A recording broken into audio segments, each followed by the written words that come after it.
Sarap ng ampalaya. Makunat nga lang. Pero masarap.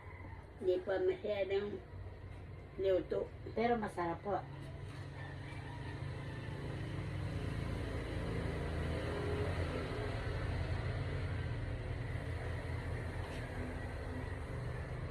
Sarap eh.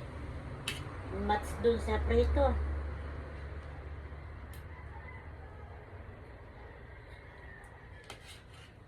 Gamot pati yan ay.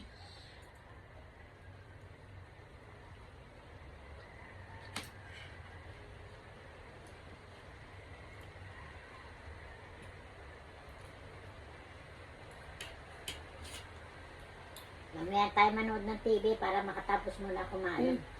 Mami, ako na bubuksan yung TV para makatapos tayong kumain.